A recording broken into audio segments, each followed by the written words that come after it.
அப்போவே எனக்கு பயங்கரமாக கண்ணு கலங்கும், ரொம்ப எமோஷனல் ஆவேன். இந்த ப்ராசஸில் அவருக்கு கை உடைஞ்சிருக்கு. பைசன் பட வெற்றி விழாவில் பேசிய துருவ் விக்ரம், இந்த வெற்றி எனக்கு ஒரு புது அனுபவமாக இருந்துச்சு. நான் 27 வருஷத்தில் கற்றுக்கிட்டதை விட இந்த 1.5 வருஷத்தில் மாரி சார் எனக்கு பெரிய பாடம் சொல்லி கொடுத்துட்டாரு. மாரி சார் பற்றி சொல்லணுன்னா, இந்த அனுபவமே, இந்த எக்ஸ்பீரியன்ஸே எனக்கு ஒரு ரொம்ப புது அனுபவமாக இருக்குது. ஏன்னா இது வரைக்குமே என் வாழ்க்கையில் இந்த மாதிரி ஒரு வெற்றி நான் உணர்ந்ததில்லை. இந்த வயசில் கெரியரில் இந்த ஸ்டேஜில் இந்த மாதிரி ஒரு படம் கொடுத்ததுக்கு ரொம்ப நன்றி.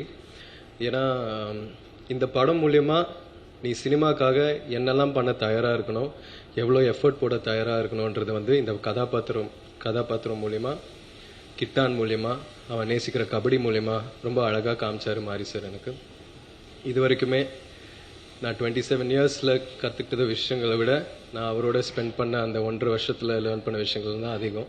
ஸோ அவர் எனக்கு ஒரு பெரிய பாடம் சொல்லி கொடுத்துருக்காரு. அவருக்கு எவ்வளோ நன்றி சொன்னாலும் பத்தாது.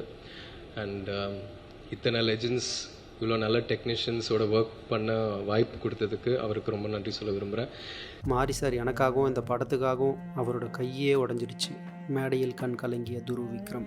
சினிமாவில் அவர் பயங்கரமாக உழைக்கிறாரு, ஸ்பாட்டில் பயங்கரமாக உழைக்கிறாரு. ஆனால் நம்ம ப்ராக்டிஸ் பண்ணிட்டு இருக்கும்போது கூட, நானும் பயிலெல்லாம் விளையாடிட்டு இருக்கும்போது அவர் ஷூவை மாட்டி வார்ம் அப் பண்ணிட்டு இருப்பார், கிரவுண்டை சுற்றி ஓடிட்டு இருப்பார். அப்போவே எனக்கு பயங்கரமாக கண்ணு கலங்கும், ரொம்ப எமோஷனல் ஆவேன். எப்படி இந்த இடத்துல இருக்கிற ஒரு டைரக்டர், இவ்வளோ லெஜெண்டரியாக இருக்கிற ஒரு டைரக்டர் இன்னமும் இவ்வளோ எஃபர்ட் போட்டு பண்ணுறாரு. 12-1 மணி வரைக்கும்லாம் விளையாடிட்டு இருப்பார். இந்த படத்தில் நீங்கள் பார்க்குற ஒவ்வொரு கபடி காட்சியிலையும் நான் பண்ணுறது, டிஃபெண்டர்ஸ் பண்ண வேண்டியது எல்லாம் அவர் ரொம்ப ரிஸ்க் எடுத்து பண்ணுவார்.